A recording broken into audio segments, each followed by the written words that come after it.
Hi everyone, it's Gary Tibbs here, and I'm back with my next Cheltenham Ante post video for the 2020 festival. As those of you who have been watching these videos will know, I've been putting some Ante post bets on, sticking these videos up. I'm a little bit short on time tonight, so I'm not gonna run through all my previous bets. Please go watch the videos and you'll understand what I'm doing. I've got an imaginary pot of £500 I'm spending on Ante-post bets. I'm giving you my views on the races and the selections, but please go and watch those videos. This is the fourth video, but it'll be bets 5 and 6. If I have time, if I rant on too much about one, I might just do one. But it's video 4. And we're going to get straight on with it. And the first bet that I'm going for today is in the Marsh Novices Chase, formerly known as the JLT. First of all, the stats. Obviously, it's a 2 mile 4 on the new course. 5-year-olds plus. However, 9 out of 9 winners of this race have been aged 6 or 7. Yep, so no 5-year-old has won this race yet. Also on the stats, ratings wise, the last 5 years, if we take a look at the ratings in those most recent 5 years, Shattered Love won in 2018 off a rating of 144, but other than that they've been 151 plus. Defi Desai last year was 151, York Hill the year before was off 155, Black Hercules the year before that 152, and Vator 154 the year before that. So 150 plus, 151 plus has generally been the ratings level that you need to be at. All previous 9 winners had run at Cheltenham previous to that win. 5 out of 9 had won at Cheltenham. 7 out of 9 had won a Grade 1 or 2 chase prior to the festival, so that's quite important that they've won that. And 9 out of 9 runners had 2 wins under the belt, with 8 out of 9 winning 2 out of 2. That's this in chases in that season, and that's about it on the stats point of view. It as I had a look through the betting on this, I didn't get too far away from the top of the market. I did go down and have a look through. Again, like all the races, you know, we've got an open market. We don't really know what's going to turn up. There's a few of these are entered in various different races. And kind of, there's a sticking point what I'll get to with why my selection may not turn up here. But I'm hoping that obviously my selection does. Now, at the top of the market, we've got Faheen, who I do think will turn up here. We've got Fakir Doudari, who I don't believe is going to turn up here. Sam Crow, who I don't care if he does turn up here, because I don't think it matters where Sam Crow goes at the minute. It would take another Apple's Jade training performance from Gordon Elliott to get Sam Crow right. And then after that, you know, Champy's not going to be in this, and you know, there's a few out there that, you know, just I don't think are going to be here. Notebook's not going to be here. So let's take a look at Faheen. Favourite, my opinion, will 100% be here. Have a look at Faheen. He's won 2 out of 2 chases in his novice chase season. Now, he's won 2 out of 2. How much that form adds up to, I aren't 100% sure. For me, the 2 races that he's won, he's beat Sam Crow, who everybody knows now cannot finish races, is just a totally different animal from when he was a novice hurdler. Just can't be having that form, to be honest. And then the race before that made some horrendous jumping errors. Did well to get up and win in the end, which does speak a lot for him that he recovered from those jumping errors and still won. But you can't make those mistakes. So he didn't tend to make them so much, or all in the second chase run.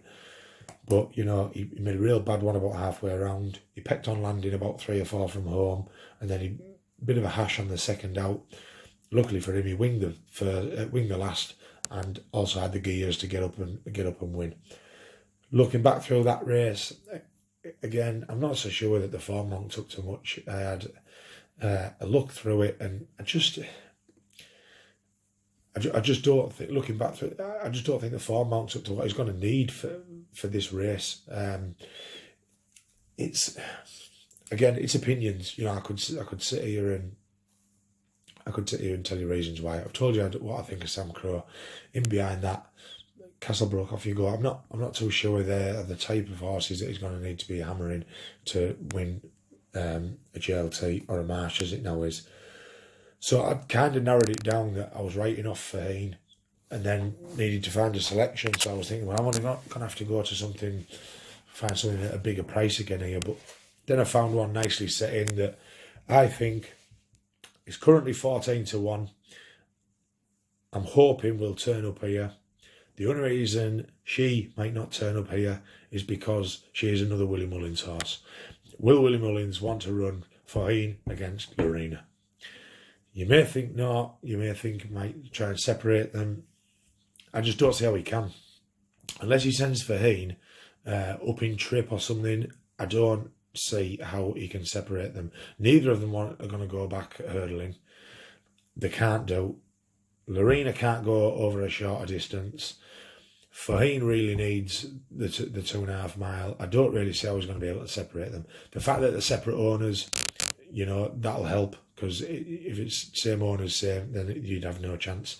But the fact that they're separate owners will probably mean that they'll just put them both in this race. And I think Lorena is the better horse. You look, Lorena was pulled up the last day. That's the reason she won't go back over 2 miles. Her form over 2 miles isn't great, but her form over 2.5 miles reads 1-1-1-1-1. She has won every time over 2.5 miles.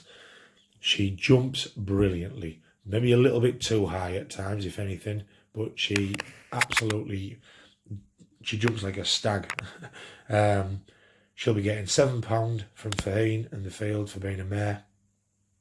And I can't knock the performances. I've watched the races back that she's won, and I've taken that 14-1 as well.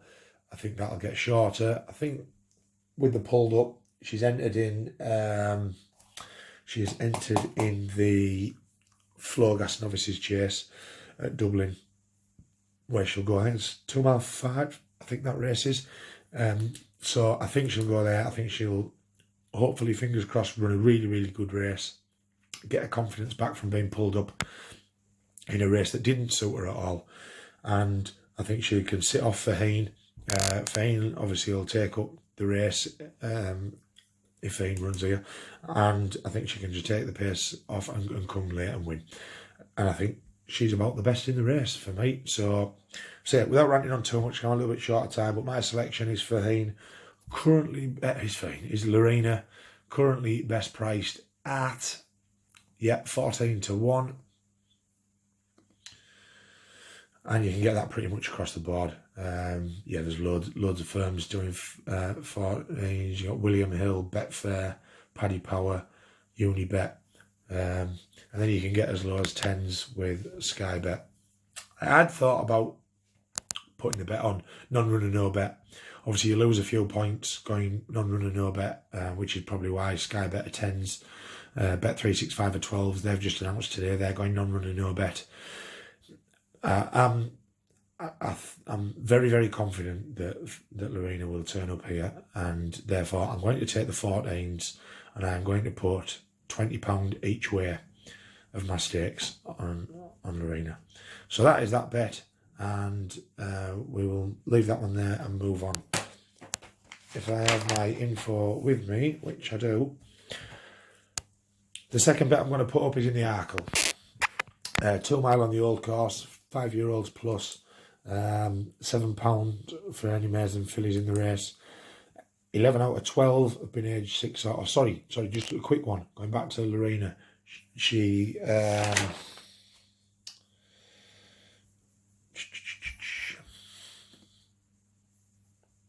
just a very quick one.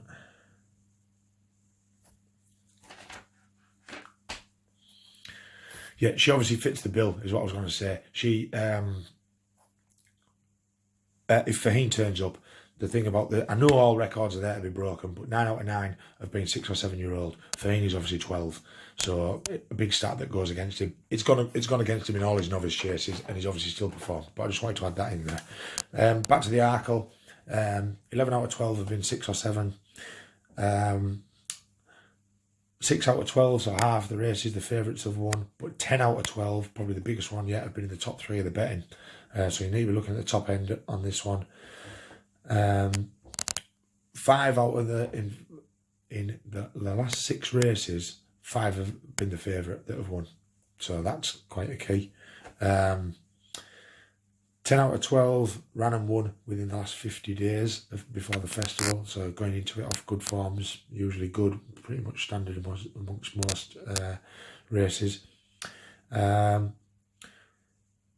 previous winners had won the Arkle Novice Chase at Leopardstown and come into this and then won. So they'd won the Arkle Novice Chase at Leopardstown and then come here and won.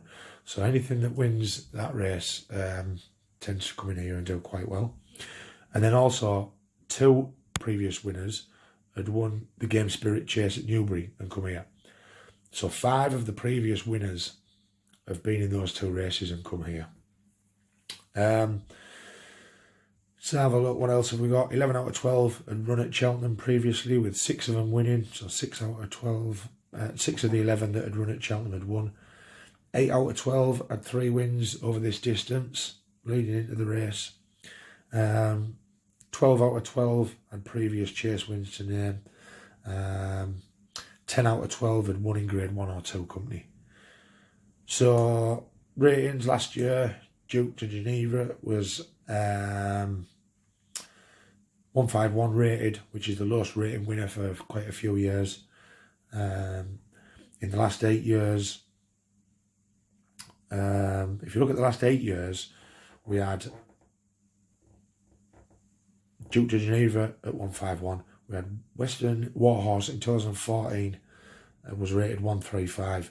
All the others have been 160 plus horses. All right, so we want to be looking around the 160 plus.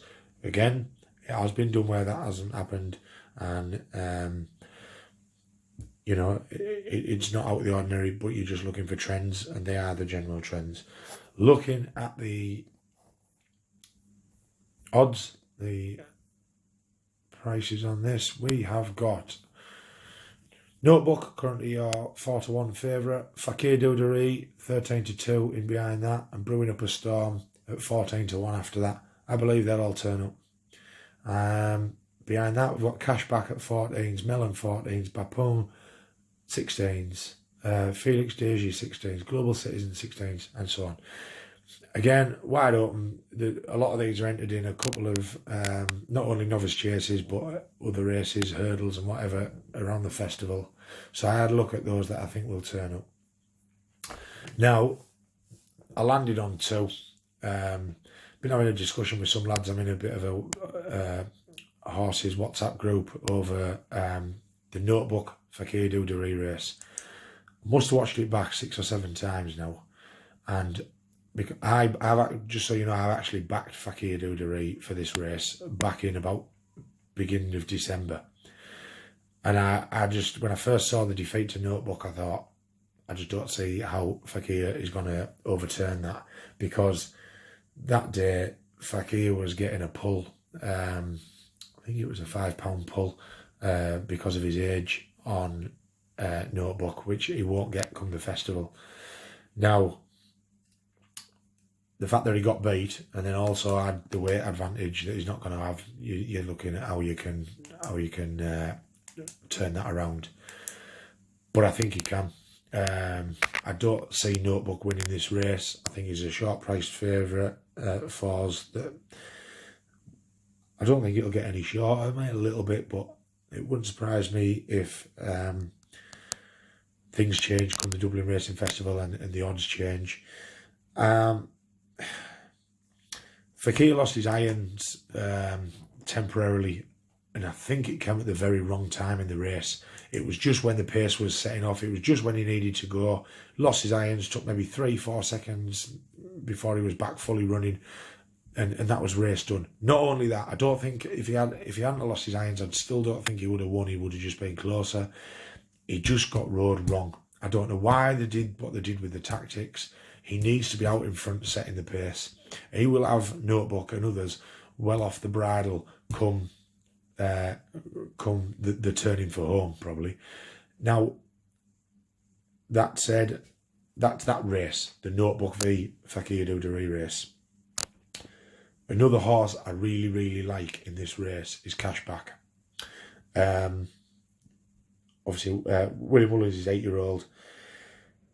In the last race, Danny Mullins stormed away to victory, and it was pointed out quite heavily on the TV afterwards how much Danny Mullins struggled to pull Cashback up. The cameras even went to the horse afterwards, and he was still trying to pull it up. God knows how far down the track. He is an out-and-out stayer. The hill will be an absolute blessing. So yeah, I think he'll be one that's right up there in the race. Go from that, brewing up a storm for Ollie Murphy, 2-2 chasing, beating some nice types on his debut at Carlisle. Before beating Southfield Stone at Taunton in a 4-runner race. Yeah, Comes Late was back in the field on the debut and stayed on really well. Another good horse there. Aldancer. If the ground is good or good to soft, it'll be a danger. 4 out of 4 on good or good to soft. Was tired the last day. It was heavy going. And he just tired basically when he was in with a shout. Another one that I think will be up there. Put the kettle on for Henry de Bromhead. Beat Aldancer and get away Trump. The Cheltenham Markle Trophy in November. We'll get £7 mares allowance. Quite critical. Did, however, have £10 on Aldancer the last day. Now we'll only have 7, so Aldancer will be £3 better off, and I think the winning margin was about 2.5 lengths, so that would balance them books. And Aldancer better ground, I would fancy Aldancer to reverse that one. So looking at those few, I do think it's a little bit of a difficult race to bet in, because I think Fakir, Cashback and Brewing Up a Storm are all very good horses in this. Because I know I should be, like I said to you, I've had a bet on Fakir D'Oudairies back in December at a much bigger price than this. Can't remember what price he was, but pretty sure I got him around 16-1. I'm going to back Cashback because I really like Cashback. I've been really, really impressed with his runs.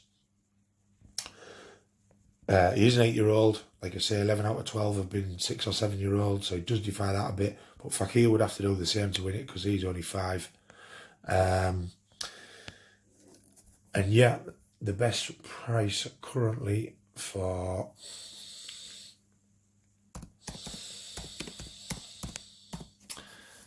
Cashback is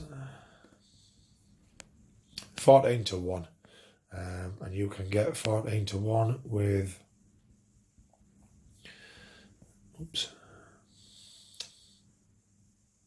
not many firms. 14-1 is disappearing quick. Bet365 have got 14s and Bet Victor have got 14s.